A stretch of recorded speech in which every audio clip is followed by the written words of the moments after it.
മരിച്ചത് സെന്തിക്കരയിലായതുകൊണ്ട് ഇങ്ങോട്ട് വരുത്തി സംസാരിക്കാൻ കഴിയുന്നില്ല. ഏട്ടാ മഹേഷേ, എന്താ ചേട്ടാ? ആനണി ചേട്ടൻ ചെമ്പിക്കരയെ വെച്ച് മരിച്ചതെന്ന് നിങ്ങൾ ആരെങ്കിലും പറഞ്ഞിരുന്നോ? ഇല്ല ചേട്ടാ, ഞാനൊന്നും പറഞ്ഞില്ലല്ലോ. പിന്നെ എങ്ങനെയാണ് അവന് ചെമ്പിക്കരയെന്ന് മനസ്സിലായത്? എന്തോന്ന് സംസാരിച്ചായിരുന്നു. ലോക്കറിനെ കുറിച്ച് അവൻ അറിയാമെന്ന് തോന്നുന്നു. അതാ അവൻ പെട്ടെന്ന് എസ്കേപ്പ് ആയത്. എടാ, അവൻ ആന്റണിയുടെ ആത്മാവിനോടാ സംസാരിച്ചത്. അവനെന്തോ മറിക്കുന്നുണ്ട്. വിളിക്കാമൊക്കെ സഹായിച്ചെന്ന് മതി. നമുക്ക് ബാങ്കോക്കിന് പോവാം. അവിടെ ഒരുപാട് ചേട്ടൻ വിളിക്കുന്നു, അകത്തേക്ക് വാ. എന്തിനാ? ഞാൻ പറഞ്ഞില്ല ഒരാഴ്ച ആവുന്നു. ആ കാര്യം പറയാൻ വേണ്ടി തന്നെ അകത്തേക്ക് വാ. പറഞ്ഞാലും മനസ്സിലാവില്ല. സമയാവുന്നില്ലേ? എന്നെക്കാത്ത ഒരുപാട് കസ്റ്റമേഴ്സ് അവിടെ ഇരിക്കുക. ഞാൻ പിന്നെ അങ്ങനെ വന്ന് കണ്ടോളാന്ന് പറ. നീ വാ, എന്നെ ഒന്ന് വിട്ടിട്ട് വാ. ഇവരൊക്കെ ആരാ? അല്ല, ഇപ്പൊ ഈ ആവശ്യമില്ലാത്ത അഭിനയിക്കുക എന്തിനാ? പൈസ എവിടെടാ? ഏത് പണം? ആന്റണിയുടെ കയ്യിൽ ഞാൻ കൊടുത്ത പണം എവിടെയെന്ന് അതെങ്ങനെ എനിക്കറിയാം സാറേ? അതിന് ആന്റണി വന്നിട്ടില്ലല്ലോ. അപ്പൊ ആന്റണി ചെമ്പിക്കരെ വെച്ച് മരിച്ച കാര്യം മാത്രമേ നിനക്ക് അറിയൂ അല്ലേ? സാർ അത് അങ്ങനെയല്ല സാർ. സാറ് വിചാരിക്കുന്ന പോലെ എല്ലാം പിടികിട്ടി. നീ സെന്തിക്കരയ്ക്ക് പോയതും പണം തട്ടിയെടുക്കാൻ പോയതുമെല്ലാം ഇവർക്ക് പിടികിട്ടി. ഇപ്പൊ അവരുടെ ചോദ്യം എന്താന്ന് വെച്ചാൽ, അവര് നിന്നെ തട്ടാൻ പോവാണോ നീ അവരെ തട്ടാൻ പോവാണോ എന്നുള്ള ചോദ്യമാണ്. ഈ പ്രാവശ്യം അങ്ങനത്തെ വിഷയങ്ങളൊന്നും സംഭവിക്കില്ല. ആരുടെ അടുത്ത്? എടാ, നീ ആന്റണിയുടെ ആത്മാവിനോടല്ലേ സംസാരിക്കുന്നത്? പൈസ എവിടെന്ന് പറഞ്ഞില്ലെങ്കിൽ നീ ഇവിടുന്ന് ജീവനോട് പോകില്ല. എന്നെ ഇവിടുന്ന് പറഞ്ഞയച്ചില്ലെങ്കിൽ നിങ്ങളുടെ ജീവനാണ് അപകടം. എന്താ എന്റെ സ്ഥലത്ത് വന്നിട്ട് എന്നെ വരട്ടാ? സാറേ, ഞാൻ പറയുന്നത് കേൾക്ക്. സത്യമായിട്ട് എനിക്കൊരു കാര്യം അറിയില്ല. മനസ്സിലാവില്ലേ?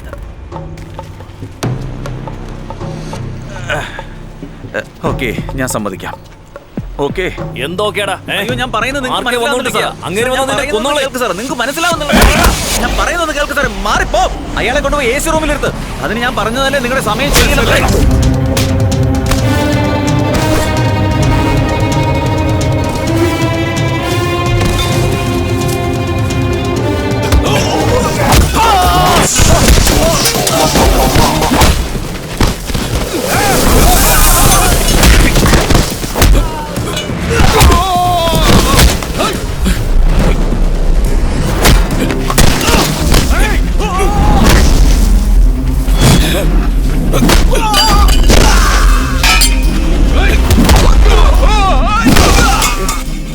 വേണ്ട, ആവശ്യമില്ലാതെ എന്നോട് മുട്ടാൻ പറ്റരുത്. എത്ര പ്രാവശ്യം വെച്ചാൽ എന്നെ കൊണ്ട് പറയിപ്പിക്കുന്നത്? നീ കേൾക്കത്തില്ലല്ലേ?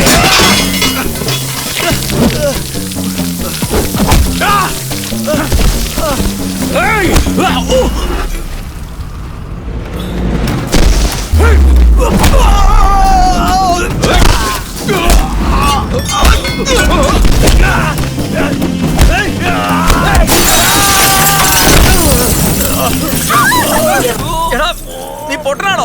നിന്നോടല്ലേ ഞാൻ പറഞ്ഞ പണമില്ലെന്ന്?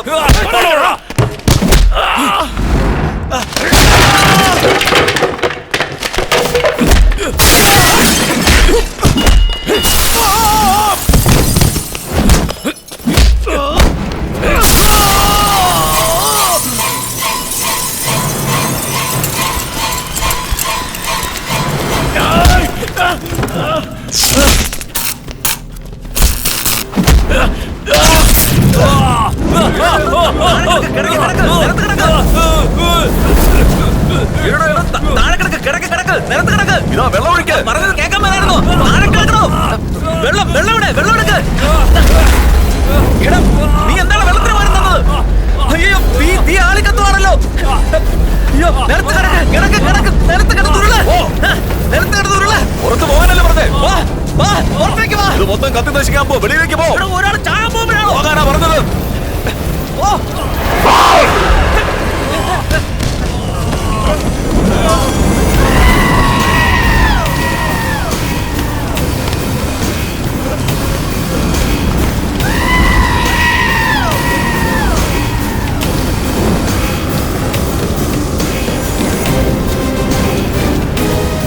നിനക്ക് ഓർമ്മയില്ലേ? ശക്തിയാടാ. ശക്തി? എന്റെ കഥ കഴിഞ്ഞെന്ന് വിചാരിച്ചല്ലേ? ശക്തി ഏത് രൂപത്തിലും ഇവന്റെ മുന്നിലും വരുവടാ. ഒരുത്തിനെ കൊണ്ട് നശിപ്പിക്കാൻ സാധിക്കില്ല. നിന്നെ എല്ലാത്തിനെയും ഇവനെ വെച്ച് കൊല്ലിക്കാൻ പോവാടാ. പാട്ടി കഴിവേറി.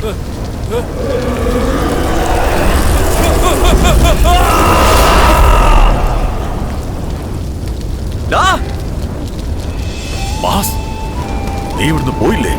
എന്നെ നീ വീണ്ടും ചതിച്ചല്ലേ? എന്നെ നീ കരുവാക്കുവാണല്ലേ? എന്ത് ഭ്രാന്താണ് നീ പറയുന്നത്? ആദ്യം നീ ഇവിടുന്ന് പുറത്തു പോ. എന്തിനാ? എന്നെ കരുവാക്കി നീ എത്ര പേരെ കൊല്ലാൻ പോകുന്നു? വീണ്ടും വീണ്ടും നീ എന്നെ കൊലപാതകയാക്കിയില്ലേ?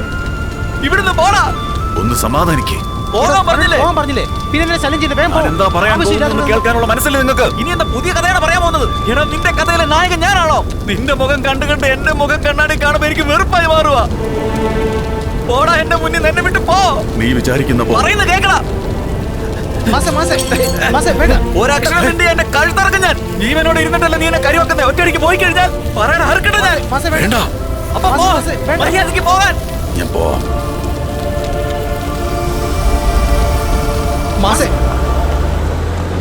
എടാ, എല്ലാം കത്തിക്കൊണ്ടിരിക്കുക. വേഗം ഇറങ്ങ്. ആരെങ്കിലും വരും. വാ, വേഗം പോ.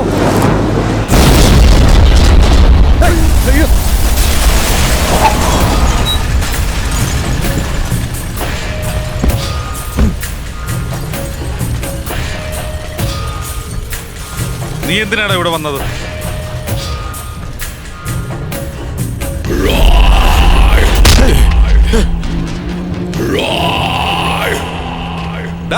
അവനെ പിടിക്കല.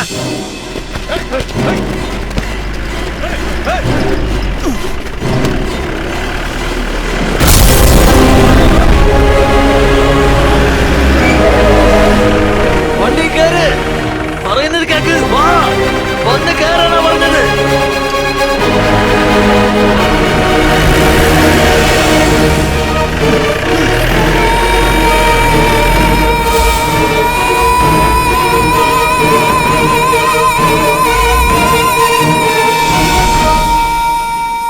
ഇവർക്കും എനിക്കും യാതൊരു ബന്ധവുമില്ല സാർ. എല്ലാത്തിനും കാരണം ആ ശക്തിയാണ്. ശക്തി?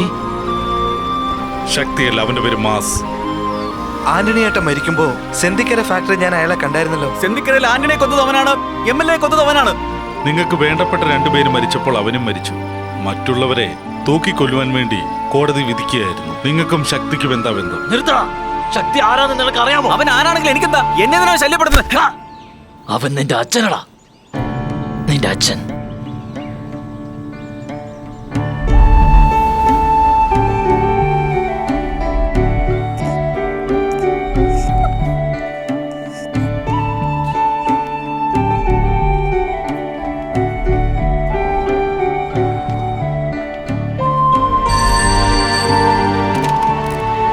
അമ്മയുടെ കുടുംബത്തില് ഇന്ത്യയിൽ നിന്ന് ഒരേ ഒരു ഫാമിലി ഫ്രണ്ട് ഞാനാ. കാനഡയിൽ ജീവിച്ച നിന്റെ അമ്മയ്ക്ക് കേരളത്തിലുണ്ടായിരുന്ന ആ സ്ഥലം ഒരു അനാഥാലയത്തിൽ കൊടുക്കണമെന്ന് വളരെ ആഗ്രഹമായിരുന്നു. അതിനുള്ള ഏർപ്പാട് ഞാൻ ചെയ്തു.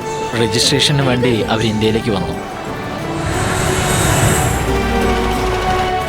വന്നിറങ്ങിയതും നേരെ ഞങ്ങൾ അനാഥാലയത്തിൽ പോയി. അവിടെ എന്താ മാഡം, വിളിച്ചു വരുത്തിയിട്ട് ഊണില്ലെന്ന് പറയുന്ന പോലെ? നിങ്ങളെ മുൻകൈ എടുത്ത് നിങ്ങളുടെ സ്ഥലം അനാഥ കുട്ടികൾക്ക് തരാമെന്ന് പറഞ്ഞിട്ട് ഏതോ ഒരു വലിയ കൺസ്ട്രക്ഷൻ കമ്പനിക്ക് കൊടുത്തെന്നറിഞ്ഞല്ലോ. കമലേട്ടാ, എന്താ പ്രശ്നം? എന്ത് ചെയ്യണമെന്ന് അറിയാതെ വിഷമിച്ചിരിക്കുമ്പോൾ അവിടെയുള്ള RK ആന്റണി എന്ന റിയൽ എസ്റ്റേറ്റ്കാരനെ അറിയപ്പെട്ടത്. അവർക്ക് ഒരു ലാൻഡ് ആവശ്യം വന്നാൽ എന്തും ചെയ്ത് കയ്യിലാക്കുമായിരുന്നു. എന്നാൽ നിന്റെ അച്ഛൻ ഒരു പോലീസ് ഓഫീസർ ആയതുകൊണ്ട് ഞങ്ങൾ നേരെ രജിസ്റ്റർ ഓഫീസിലേക്ക് പോയി. അനുരാധ മരിച്ചു പോയെന്നാണല്ലോ ഡെത്ത് സർട്ടിഫിക്കറ്റ് തന്നിരിക്കുന്നത്. എന്താ? നിങ്ങൾ സ്ട്രേറ്റ് കാനഡ എംബസി പോയിട്ട് നിങ്ങളാണ് അനുരാധ എന്നുള്ള യഥാർത്ഥ സർട്ടിഫിക്കറ്റ് വാങ്ങിയിട്ട് ഇവിടേക്ക് വാ. ഇതിലെന്തോ ചതിയുണ്ടെന്ന് മനസ്സിലായി. RK ആന്റണി ആ സ്ഥലത്ത് നേരെ എത്തി. നമസ്കാരം, എന്റെ പേര് ശക്തി എന്നാ. ഞാൻ നിങ്ങളെ നേരിട്ട് കണ്ട് സംസാരിക്കണമെന്ന് കരുതിയിരുന്നു. ഞങ്ങളുടെ സ്ഥലത്ത് നിങ്ങളുടെ കമ്പനിയുടെ ബോർഡ് എന്തോ അറിയാതെ വെച്ചിട്ടുണ്ട്. സംസാരത്തിന് എന്താ ഒരു മാറ്റം? സിലോണാണോ? മലയാളി. സർ, ഇയാൾ എന്റെ ഫ്രണ്ടാ. ഫോറിൽ നിന്ന് ഇപ്പോഴാ വന്നു. വിദേശത്ത് വന്നവനും മരം ഏതാ മണ്ണ എന്നറിയാൻ പാടില്ലാണ്ട് കുറച്ചു നാൾ കഴിയുമ്പോ തന്നെ ആരെങ്കിലും തല്ലിയെന്നോ വീട്ടിൽ ആരും ഇല്ലാത്തപ്പോ തന്റെ ഭാര്യനെ ആരെങ്കിലും പിടിച്ചെന്നോ പിന്നെ അവിടെ കൈവച്ചു ഇവിടെ കൈവച്ചെന്ന് കേൾക്കാതെ ആണത്തമുള്ളവനാണെങ്കിൽ അടിച്ചു നോക്കടാ. വിദേശത്തൊന്നും വന്നാൽ നാട് മുഴുവൻ ചുറ്റിക്കിറങ്ങി ഫോട്ടോ എടുത്ത് നീയൊക്കെ പറയുന്നത് കിട്ടും ഇണ്ടാതെ പോകുന്നു വിചാരിച്ചോ? എന്റെ സ്വന്തം ജന്മനാടും കളഞ്ഞ് ഈ നാട്ടിൽ എന്റേതായ ഒരു മേൽവിലാസവും ഇല്ലാതെ ഞാൻ ഈ ലോകത്തിന്റെ ഏതൊരു മൂലയിൽ ജീവിച്ചുകൊണ്ടിരിക്കുകയാണ്. ആ വേദന നിനക്ക് അറിയില്ലടാ. എത്ര നാളെന്ന് വെച്ചാൽ നീയൊക്കെ കാണിക്കുന്ന അക്രമം കണ്ട് സഹിക്കുന്നത്? ഇതൊക്കെ ചോദിക്കാൻ ഒരുത്തം വേണ്ടേ? നിന്റെ അച്ഛൻ തീർത്തു പറഞ്ഞു. എഴുതാവല്ലോ അല്ലേ? എങ്കിലും ലോക്കൽ പോലീസിന്റെ സപ്പോർട്ട് വേണ്ടേ? അവിടെ ചെന്ന് ഒരു റിട്ടേൺ കംപ്ലൈന്റ് കൊടുത്തു. ഇവരുടെ പേരിൽ ഒരുപാട് കംപ്ലൈന്റ്സ് ഉണ്ട്, പക്ഷെ ആരും ഇതുവരെ ഒരു കംപ്ലൈന്റ് പോലും തന്നിട്ടില്ല. ഞാൻ നോക്കിക്കോളാം. അടുത്ത ദിവസം രജിസ്റ്ററിന് വേണ്ടി എല്ലാവരും വെയിറ്റ് ചെയ്തു.